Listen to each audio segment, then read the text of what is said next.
Hari ini judul khotbahnya adalah hanya darah Yesuslah yang dapat menyelamatkan. Ya. Baik, kita buka firman Tuhan dalam Keluaran 12 ayat 13. Hanya darah Yesuslah yang dapat menyelamatkan. Keluaran pasal 12 ayat yang ke-13. Kita sudah sering mendengar tentang darah Yesus, khotbah darah Yesus, ya.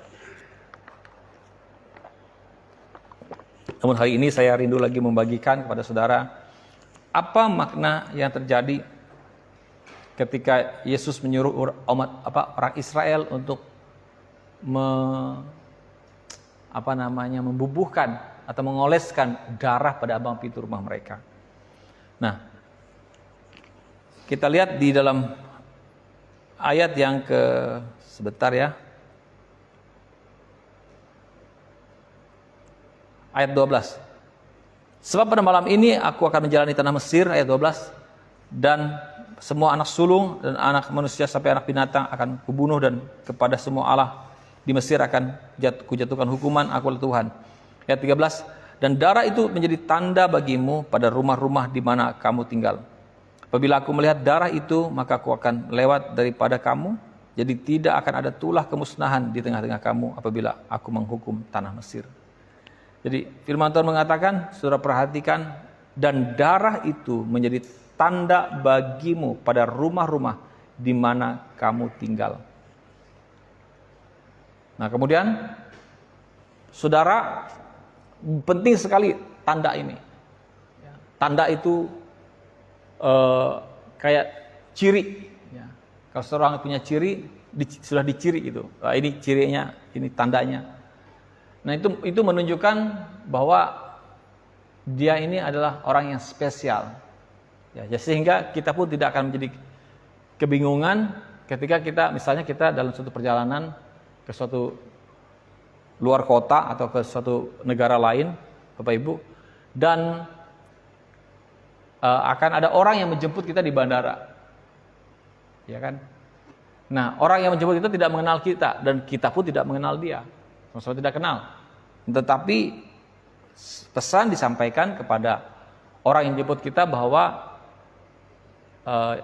misalnya Pak Anto, saya orangnya begini, tinggi sekitar segini, pakai kacamata, rambutnya begini, kemudian bajunya bajunya warna kuning. Ya. Ada tulisan Haleluya misalnya di depan bajunya, baju kaos. Nah itu jadi tanda. Sehingga apa? Mempermudah. Tujuannya mempermudah untuk penjemputan. Dan saya pun akan tahu cirinya adalah orang yang menjemput saya akan ada tulisan nama saya di kertas itu, Pendeta Irwanto Thomas misalnya gitu. Jadi orang yang akan menunggu saya, oh itu dia orangnya, dan dia juga lihat, oh sama, confirm. Jadi ada tanda. Tanda menunjukkan bahwa menunjukkan suatu kemudahan, ya. Suatu hal yang terjadi akan mempermudah kehidupan kita. Dan tanda juga menunjukkan sesuatu spesial, khusus. Nah, di situ dikatakan, firman Tuhan mengatakan darah, kemudian aku melihat darah itu, ya, ada kalimat itu, dan darah, kemudian kemudian kalimat berikutnya, apabila aku melihat darah itu. Jadi sebuah tanda, ya. Maka aku, kata Tuhan, akan lewat. Perhatikan kata aku akan lewat. Nah, lewat ini Bapak Ibu yang disebut dengan apa? Passover, Paskah. Ya. Dia melewati umatnya. Dia melewati kita. Ya. Dia melewati kita, dia tidak menimpakan kematian pada diri kita. Saudara bisa lihat bahasa Inggrisnya. And the blood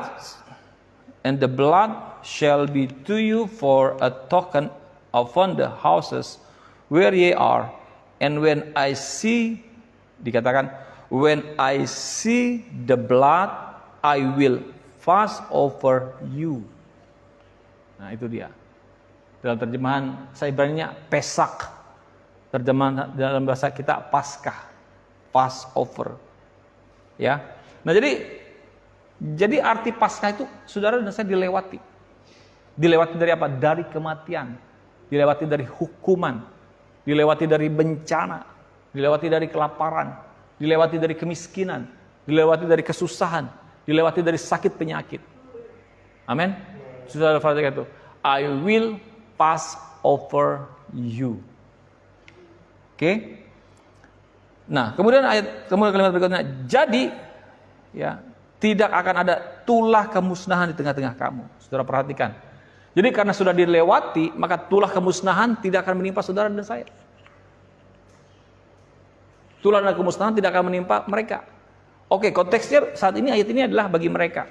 Tetapi Bapak Ibu Saudara sekalian, saudara membayangkan darah domba saja, ya, darah anak domba saja, hewan binatang bisa melewatkan mereka dari tulah kemusnahan. Bisa melewatkan mereka dari kematian. Apalagi darah Yesus. Darah anak domba Allah, the holy, ya, satu-satunya yang kudus. Dia menjadi manusia, menjadi domba sembelihan, yang dibawa ke pembantaian, dibantai. Dengan tujuan apa? Disembelih untuk darahnya bisa tercurah dan bisa tidak hanya menutupi atau dioleskan di beberapa bagian tubuh kita, tetapi mengcover sepenuhnya, menutupi sepenuhnya tubuh kita. Ya, secara makna rohani dia mengcover seperti jubah yang menutupi kita, yaitu jubah kebenaran, yaitu darah Yesus. Sehingga seringkali kita dengar Bapa tidak lagi bisa melihat dosa kita.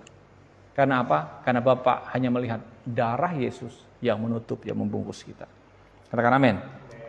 Saudara perhatikan, jadi tidak akan ada tulah kemusnahan, katanya, di tengah-tengah kamu apabila aku menghukum tanah Mesir.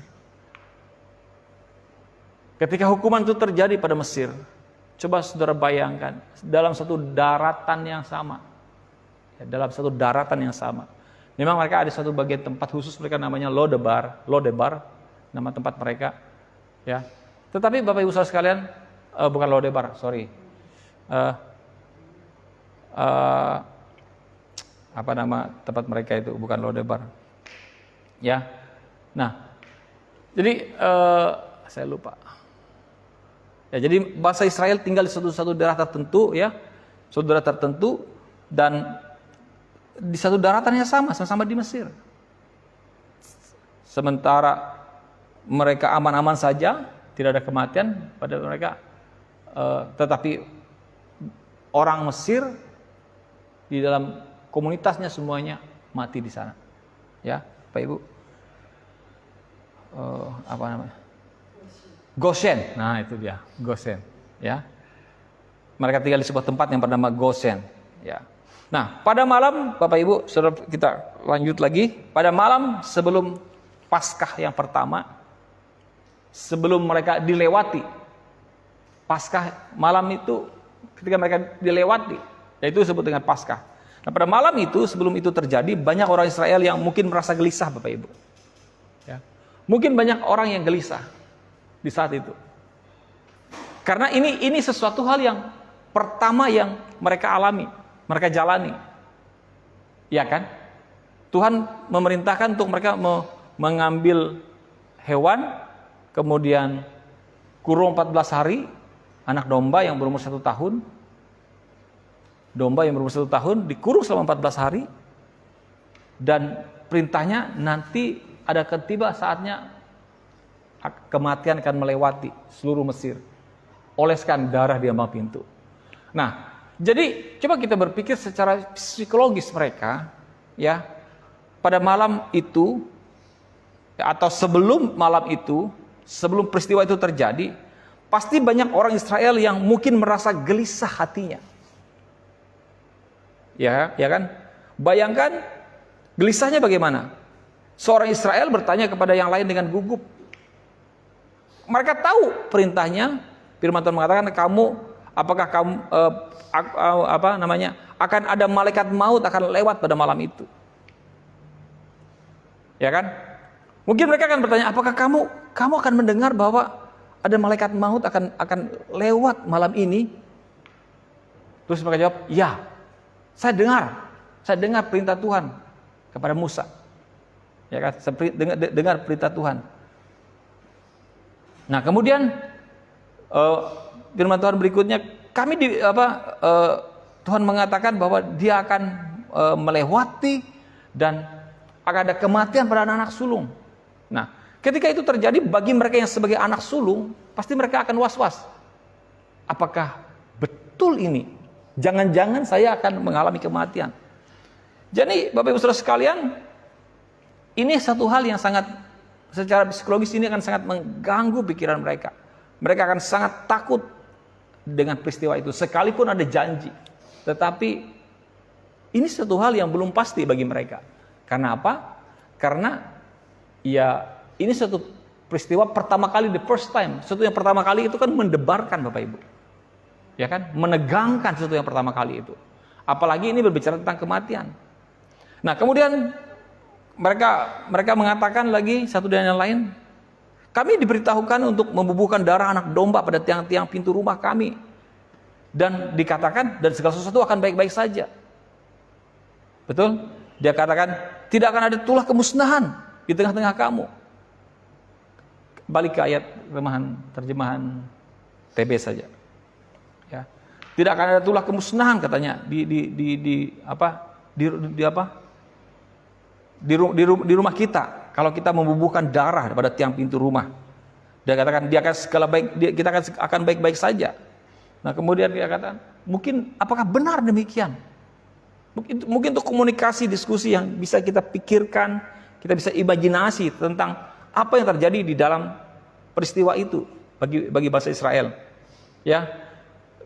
Dan mereka mungkin ragu apakah kita akan hidup atau kita akan mati. Mereka berdebar-debar, mereka gugup, mereka khawatir, dan mungkin mereka tidak akan tidur semalam-malaman. Karena mereka tahu akan ada kematian yang melanda Mesir. Itu bisa saja terjadi di dalam psikologis banyak orang pada saat itu, karena jumlah mereka jutaan. Apakah orang Mesir tahu hal itu? Mereka tidak tahu. Hanya mereka Israel yang tahu. Jikalau mereka tahu dan mereka percaya, mereka akan mengoleskan darah pada ambang pintu rumah mereka. Betul? Nah, jadi Bapak Ibu Saudara sekalian, seperti bangsa Israel, kita mungkin bertanya-tanya, dapatkah darah Yesus benar-benar melindungi kita? Seberapa banyak darah yang harus kita bubuhkan pada tiang-tiang pintu rumah kita? Seberapa yakinkah kita akan karya darah Yesus, pengorbanan Yesus, yang saat ini mungkin kita tidak melihat hal itu? Dan kita mungkin akan bertanya, apakah betul malaikat maut akan membunuh saya jika aku ketakutan, jikalau aku kurang iman? Nah, coba saudara bayangkan, mereka pasti saat itu takut. Mereka pasti saat itu kurang iman. Iya dong, takut, kan khawatir, gelisah nih. Apakah kita bisa sebut, oh mereka beriman dengan luar biasa? Pasti jawabannya tidak. Betul kan? Karena mereka takut, mereka gelisah. Ketakutan, gelisah, kalau kita hubungkan dengan suatu iman, hampir saya katakan ini dia tidak kurang beriman. Mungkin mereka juga ragu-ragu apakah benar bahwa kita akan selamat dari kematian. Atau mungkin mereka berkata, paling-paling cuma isu aja, hoax aja. Mungkin ada yang seperti itu. Tetapi syukurnya Bapak Ibu Saudara sekalian, bangsa Israel pada saat itu hampir semua mereka mentaati perintah itu. Dan jika mereka tidak mentaati perintah itu, sekalipun mereka orang Israel, maka kematian itu akan terjadi di dalam rumah mereka. Betul? Jadi Bapak Ibu Saudara sekalian, ya, jangan tambahkan persyaratan apapun. Jangan tambahkan persyaratan Tuhan atau apapun ke dalam apa yang Tuhan perintahkan. Maksudnya begini, pada malam itu perintah Tuhan, bubuhkan atau oleskan darah di ambang pintu rumahmu, kiri kanan atas. Dan tidak ada perintah lain. Dan kalau perintahnya gini, tambahkan bubuhkan atau oleskan darah di ambang pintu rumahmu, kemudian kamu harus beriman dan percaya akan kuasa darah itu. Tidak ada perintahnya. Firman Tuhan mengatakan, jelas dia katakan, darah itu menjadi tanda bagimu pada rumah-rumah di mana kamu tinggal. Apabila aku melihat darah itu, maka aku lewat daripada kamu, dan jika tidak akan ada tulah kemusnahan di tengah-tengah kamu apabila aku menghukum tanah Mesir. Jelas perintahnya bahwa hanya karena ada darah, tanda darah itu, maka Tuhan melewati Mesir dan tidak akan ada kemusnahan. Amin Bapak Ibu. Jelas perintahnya, apabila aku melihat darah itu, maka aku akan lewat. Jadi tidak ada persyaratan Tuhan apapun.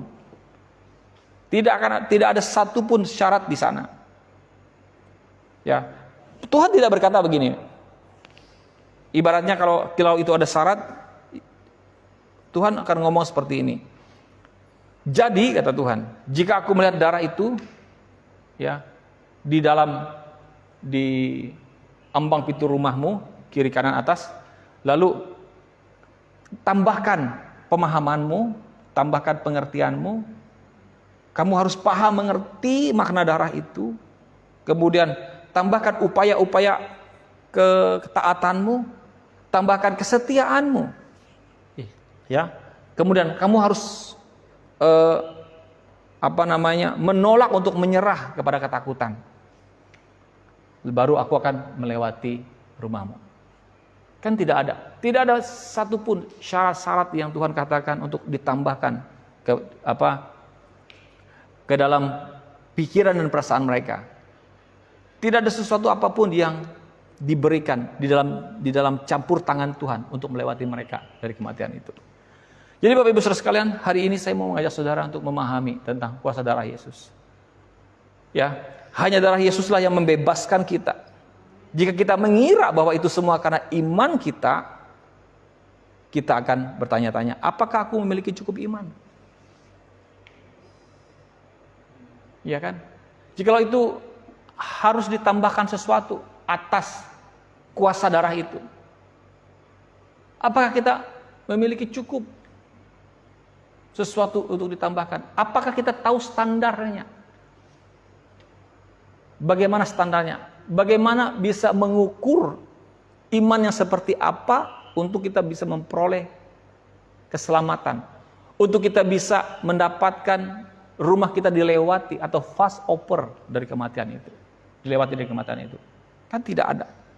Jadi Bapak Ibu Saudara sekalian, bahkan kalau dalam bahasa ekstrimnya, ya, sepertinya kalaupun engkau takut dan ragu, seperti seolah-olah engkau meragukan hal itu tidak akan mengubah kuasa darah itu untuk melewati hidupmu dari kematian. Amin. Yang kita lakukan hanya ya percaya saja, percaya ya. Tapi kalaupun kita ragu, makanya saya pernah mengatakan, sekalipun dalam kelemahan imanmu, saya pernah khotbahkan judul ini, sekalipun dalam kelemahan imanmu, Tuhan pun tetap bekerja menolong engkau. Amin. Kenapa? Sederhana aja, karena kita anak. Amin. Jadi jika kita mengira bahwa itu semua karena iman kita akan bertanya-tanya, apakah aku memiliki iman, cukup iman? Bapak Ibu. Jadi jawabannya tidak. Hanya darah Yesus yang menyelamatkan. Hanya darah. Jadi, dan saat Tuhan melihat bahwa kita menyadari hanya darahnya yang menyelamatkan, ia menyebutnya iman di dalam darah, dan setiap tulah akan melewati kita. Tuhan ingin kita mengetahui bahwa hanya darah Yesus sendirilah yang menyelamatkan. Karena setiap kali kita berpikir bahwa kelepasan kita tergantung sebagian kepada Tuhan dan sebagian kepada apa yang kita lakukan, kita tidak akan memiliki damai sejahtera yang tetap dalam hati kita. Karena apa? Karena kalau tergantung pada Tuhan dan tergantung pada perbuatan kita, seringkali perbuatan kita ini turun naik. Jadi karya kuasa dari darah Yesus untuk melindungi, mengkapar saudara itu tidak bisa diintervensi, Bapak Ibu. Itu sudah mutlak. sifatnya absolut, sudah mutlak, tidak bisa diganggu-gugat. Karena sudah dioleskan di ambang pintu, maka dia akan lewat. Sekalipun orang seisi di dalam rumah itu ragu akan kuasa daripada darah yang ada di ambang pintu rumahnya. Demikian Bapak Ibu Saudara sekalian. Sekalipun engkau ada keraguanmu terhadap perbuatan, maksud saya keraguanmu terhadap hidupmu, terhadap imanmu, ingat baik-baik, tidak akan mengganggu gugat kuasa darah Yesus yang sudah Dia kerjakan dalam kehidupanmu dan berkuasa atas kehidupanmu. Katakan amin. Amin. Makanya Bapak Ibu Saudara, hari ini saya mau mengajak saudara untuk memahami bahwa kuasa darah Yesus sangat betul-betul sempurna, perfect dalam kehidupan saudara dan saya. Amin. Tapi saya juga tidak mengajarkan pada saudara, ya nggak apa-apa kita nggak beriman, nggak apa-apa kita ragu-ragu, bukan seperti itu. Tetapi maksud saya adalah konteksnya adalah bahwa darah Yesus ini tidak bisa diintervensi, kuasa darah Yesus, kuasa perlindungan darah Yesus atas kehidupanmu tidak bisa diintervensi oleh perasaanmu, tidak bisa diintervensi oleh keadaanmu, tidak bisa diintervensi oleh perbuatanmu. Karena Dia sudah bekerja sebagaimana adanya Dia bekerja. Amin. Dan itu nyata. Amin. Amin. Jadi saudara bisa lihat, saat Tuhan melihat bahwa kita menyadari hanya darahnya yang menyelamatkan. Jadi menyadari, ingat kata saudara harus menyadari bahwa darahnya menyelamatkan. Itulah yang disebut dengan iman di dalam darah Yesus. Dan setiap tulah akan melewati saudara. Jadi hari ini, sekalipun mereka tidak, saudara perhatikan hari ini, sekalipun mereka tidak punya suatu keyakinan akan kuasa darah pada saat itu, karena itu adalah hal yang pertama, ya seharusnya situasi sikap hati kita jauh lebih baik dari mereka. Betul kan? Kita sudah belajar firman Tuhan, kita sudah melihat bukti-buktinya, kita sudah mendengar banyak kesaksian. Ya, sekalipun mereka pada saat itu penuh dengan kekhawatiran akan keselamatan mereka, Tuhan meluputkan mereka dari kematian. Apalagi kita hari ini, yang kita tahu bahwa darah Yesus adalah betul-betul menyelamatkan kita. Jadi Bapak Ibu, yakin akan darah Yesus, yakinkan kuasa darah Yesus. Nah, ketika kita mengambil perjamuan kudus, ketika kita momen di mana kita mengangkat darah cawan, di situ saudara meyakini atas apapun yang kau hadapi dalam kehidupanmu. Makanya saudara perhatikan, kalau saya perhatikan, setiap saya ambil perjamuan kudus, coba dengar apa yang saya doakan, dengar apa yang saya ucapkan di dalam doa sebelum meminum cawan itu. Saya mengajak saudara, mari kita bersyukur. Saya mengucapkan, Tuhan, kami bersyukur atas perlindungan-Mu. Kami mengucap syukur karena Engkau telah melindungi kami. Kami mengucap syukur Engkau atas kehidupan yang sudah Engkau berikan. Karena darah Yesus itu membawa kuasa perlindungan. Darah Yesus itulah yang melindungi mereka dari kematian. Darah Yesus Kristus itulah yang meluputkan mereka dari kematian sehingga mereka hidup. Makanya kalau saudara dengar, saya bersyukur Tuhan, kami bersyukur karena Engkau telah melindungi kami. Aku bersyukur karena kami telah memperoleh kehidupan. Kemudian berikutnya, aku bersyukur Tuhan karena darah-Mu dosaku diampuni. Karena darah-Mu aku dikuduskan satu kali untuk selama-lamanya. Kemudian karena darah-Mu aku bersyukur mengalir dalam darahku sehingga tidak ada lagi sakit, segala penyakit di dalam darah. Kita beriman, makanya iman di dalam darah Yesus. Kita harus memiliki iman di dalam darah Yesus. Bahwa setiap sakit penyakit dalam tubuh kita, dalam darah-darah kita, tidak akan terjadi. Karena apa? Karena kita percaya karena kita percaya sudah ada darah Yesus yang mengalir di dalam darah kita bersama dengan setiap kita meminum cawan atau anggur atau darah Yesus, perjamuan yang kita minum setiap waktu. Amin. Jadi Bapak Ibu Saudara sekalian, Tuhan ingin kita mengetahui bahwa hanya darah Yesuslah yang menyelamatkan kita. Karena setiap kali kita berpikir bahwa kelepasan kita tergantung sebagian kepada Tuhan dan sebagian kepada usaha kita, kita tidak akan memiliki damai sejahtera yang tetap dalam hati kita. Tetapi saat kita mengetahui bahwa hanya darahnya yang menyelamatkan, amin, kita akan memiliki damai yang tidak tergoyahkan. Darah Yesus, darahlah yang menyelamatkan anak-anak Israel. yang menyelamatkan orang-orang Israel dari si pembinasa pada malam Paskah itu, dan darahnya yang masih menyelamatkan sampai hari ini.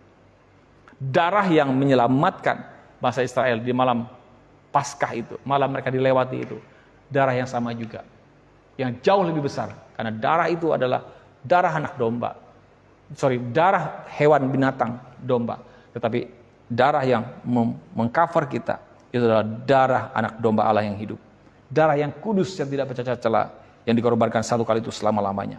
Amin. Jadi yang perlu kita lakukan dan yang kita perlu lakukan supaya darah itu berguna adalah dengan memperkatakan bahwa Bapa, aku bersyukur kepadamu karena darah Yesus sendirilah yang menyelubungiku dan keluargaku. Amin. Kita bisa mengatakan itu, bahwa tidak ada tulah, tidak ada kejahatan, tidak ada bencana yang akan menimpa aku atau keluargaku karena ada darah Tuhan yang menutup bungkus aku. Amin. Maka kita sebagai orang Kristen, Bapak Ibu Saudara sekalian, seringkali berdoa kan tentang tutup bungkus ya dengan darah Yesus, atau Tuhan kami diproteksi, dijaga, di cover, ditutup, dilindungi oleh darah Yesus Kristus. Nah, jadi seperti itu. Jadi kalau kita berdoa dalam suatu perjalanan, ya seringkali Tuhan, ku percaya. Sebetulnya kita tidak perlu meminta supaya Tuhan menutup membungkus kita, karena darah itu sudah menutup, sudah membungkus kita. Amin. Itu juga satu pemahaman yang harus saudara pahami di satu bagian terakhir ini yang saya mau bagikan, bahwa darah Yesus itu sudah membungkus saudara. Darah Yesus itu sudah mengcover saudara. Jadi tidak perlu lagi kita harus berdoa untuk meminta supaya ada perlindungan, maksudnya supaya tubuh kita ditutup bungkus oleh darah Yesus, tidak perlu. Yang kita harus lakukan adalah mendeklarasikannya, menyadarkan diri kita. Segala sesuatu dalam yang terjadi yang dilakukan oleh Tuhan Yesus Kristus kan sudah terjadi, sudah dilaksanakan. Bagian kita adalah memahaminya, menyadarinya, mengetahuinya bahwa itu sudah terjadi. Nah, seiring dengan kesadaran pengetahuan kita bertumbuh, disitulah kuasa itu terjadi. Jadi apa yang harus kita lakukan ketika kita dalam perjalanan Tuhan? Terima kasih, ku bersyukur, ku percaya perjalananku sudah dijaga, dilindungi oleh darah-Mu. Dan tidak ada rancangan kecelakaan berbahaya apapun menimpaku, tidak ada kematian dan rancangan maut apapun menimpa hidupku. Karena aku percaya bahwa ada darah-Mu yang sudah membungkus aku. Amin. Tuhan Yesus memberkati.